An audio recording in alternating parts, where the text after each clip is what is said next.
Oh, you recorded this? Yeah, it was a while ago. Yeah, we don't know where that tape is, do we? Probably didn't sound that great. Probably not. Oh, who's that chump in the background with the really long hair? What's wrong with that guy? Why is he stalking Rachel? Vaughan is an amazing kid who's figuring out the world for himself. He's had some opportunities to do some things, and he said, you know what, I don't want to go there. When people find out that like I'm her little brother, it's like, oh, who's this guy? It's like, oh, it's your younger brother. It's like, oh, do you play an instrument? It's like, no, I don't. I don't want to learn an instrument because I don't want to be like stereotyped is like, oh, the Flowers family, look at that band of, people and their instruments. I was like, no, I want to do my own thing. So, I'm original rather than being like Rachel's shadow. So then I started doing art. And that's okay. They need to have a chance to kind of go off and be who they are and not necessarily be defined by what their brother or sister, how they see the world. I like to listen to like electronic music like Daft Punk and, that kind of stuff. I remember I was like playing the music on the keyboard when I was like 6 and Rachel was there and Rachel's like, that's not real music. I'm like, oh, what? What you say? And it's like, what determines real music? In my opinion, real music is music that sounds like music. Vaughan has the right to do what he wants to do, and he can hang out with his sister, and he can do musical things, but his path is in a different direction. My dad, he lives in Ventura with my stepmother, and he's a really sweet guy. He's really nice, and I love him.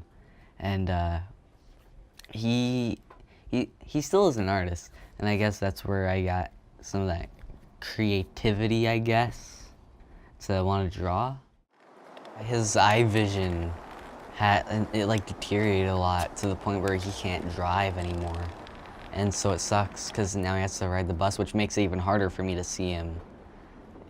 It's sad, but like he also helped me get into an art class there for the life drawing stuff, and then when the art class was over and we got to show him my portfolio, he was like, his eyes were watering, and he was like, oh man, it's so cool. Ah, this is so good, and I felt really good about that. And so I love him a lot because he inspired me to do what I do, which is draw silly pictures. It's good to see the two of them together when that happens, and to sometimes just see them being kids, driving each other nuts, because that's the other thing siblings like to do. Something I find funny is how it's like, like when they first meet Rachel, they're like, she's such a sweet person, look how nice she is.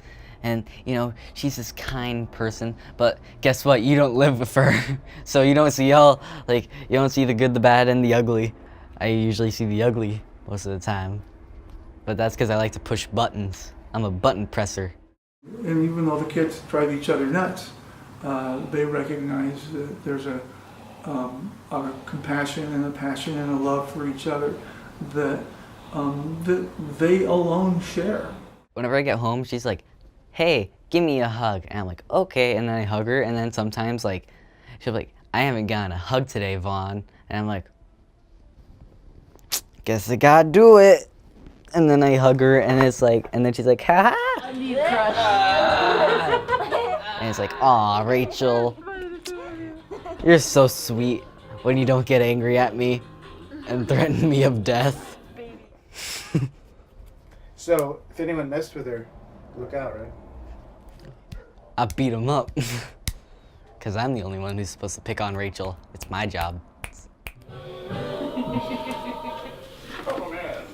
I'm gonna do it. I'm gonna do it. Oh, there you go. Yeah, this show is good. Doesn't have to be grandma's. You happy now?